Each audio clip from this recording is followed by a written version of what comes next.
उत्तर प्रदेश की राजनीति में बड़ा सियासी उलटफेर, मायावती और अखिलेश गठबंधन लगभग तय। अखिलेश यादव के एक बयान से हो गया खुलासा। जी हां दोस्तों, उत्तर प्रदेश की राजनीति में एक बार फिर ऐसी हलचल तेज हो गई है जिसने लखनऊ से लेकर दिल्ली तक सियासी गलियारों में कान खड़े कर दिए हैं। क्या इतिहास खुद को दोहराने जा रहा है? क्या दो पुराने प्रतिद्वंदी फिर एक मंच पर दिखेंगे? क्या 2027 की बिसात अभी से बीत चुकी है? संकेत साफ है और बयान भी। दोस्तों, ये कोई सामान्य राजनीतिक बयान नहीं था। जब अखिलेश यादव ने सार्वजनिक मंच से कहा कि बहुजन समाज पार्टी और समाजवादी पार्टी के बीच संबंध लगातार मजबूत हो रहे हैं और आगे और गहरे होंगे, तो ये सिर्फ शिष्टाचार नहीं था, ये एक संभावित गठबंधन की प्रस्तावना थी। होली से पहले आयोजित पीडीए होली मिलन कार्यक्रम में 15,000 से अधिक लोगों का विभिन्न दलों से आकर सपा में शामिल होना अपने आप में बड़ा राजनीतिक संदेश था। मंच पर खड़े होकर अखिलेश यादव ने साफ कहा, शांति और प्रगति की नींव पीढ़ी पर टिकी है। सामाजिक एकता सकारात्मक और प्रगतिशील राजनीति की सबसे बड़ी उपलब्धि है। पीढ़ी यानी पिछड़ा, दलित और अल्पसंख्यक, ये वही सामाजिक समीकरण है जिसने कभी उत्तर प्रदेश की राजनीति की दिशा बदल दी थी और अब ऐसा लगता है कि भाई उसे फार्मूले के नए रंग में पेश किया जा रहा है। जहां सवाल उठता है, क्या ये सिर्फ सामाजिक एकता की बात है या इसके पीछे 2027 का चुनावी गणित छुपा है? हालांकि मायावती ने अब तक कोई आधिकारिक घोषणा नहीं की है, लेकिन सपा मंच से बसपा के लिए नरम शब्दों का इस्तेमाल, पुराने रिश्तों की याद और साझा संघर्ष की बात, ये सब यूं ही नहीं होता। याद कीजिए 2019 लोकसभा चुनाव से पहले सपा और बसपा ने गठबंधन किया था। उस वक्त इसे महागठबंधन कहा गया था। हालांकि चुनाव के बाद ये साथ ज्यादा दिन नहीं चला और रास्ते अलग हो गए, लेकिन राजनीति में कोई दरवाजा हमेशा के लिए बंद नहीं होता और उत्तर प्रदेश की सियासत तो खासकर संभावनाओं का खेल है। इस कार्यक्रम में पूर्व मंत्री नसीमुद्दीन सिद्दीकी का सपा में शामिल होना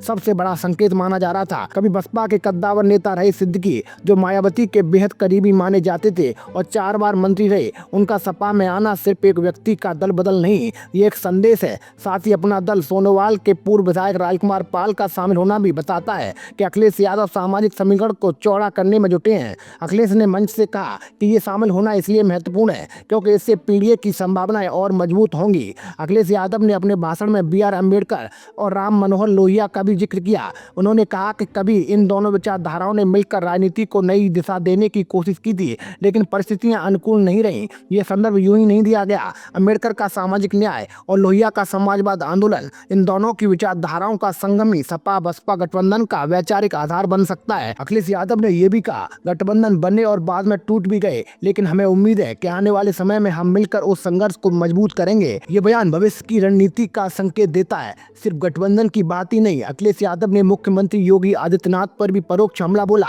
उन्होंने एक पूज्य शंकराचार्य के अपमान का मुद्दा उठाया और बिना नाम लिए कहा, हम शंकराचार्य जी के साथ हैं। ये बयान प्रयागराज में माघ मेले के दौरान जिला प्रशासन और स्वामी अभिमुक्तेश्वरानंद सरस्वती के बीच हुए विवाद के संदर्भ में था।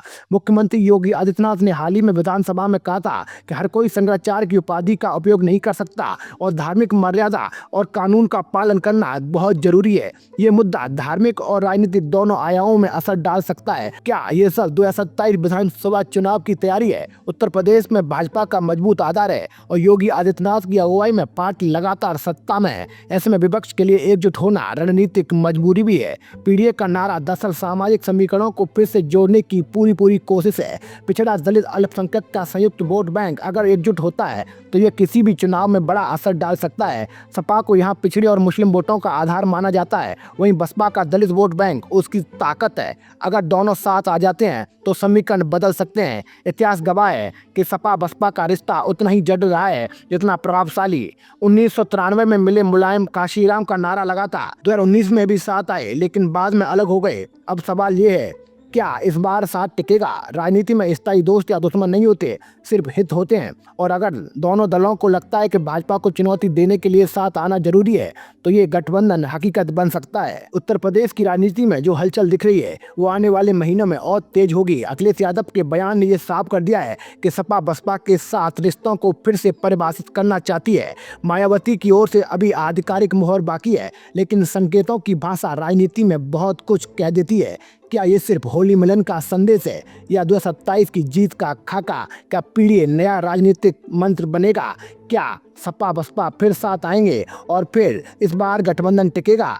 इन सवालों का जवाब वक्त देगा, लेकिन इतना तय है, उत्तर प्रदेश की सियासत में एक नया अध्याय लिखे जाने की तैयारी शुरू हो चुकी है। तो दोस्तों, मैं था आपके साथ मुकेश उपाध्याय। अगर आपको हमारी जानकारी अच्छी लगी हो तो कमेंट बॉक्स में जरूर बताइएगा। जय हिंद, जय भारत।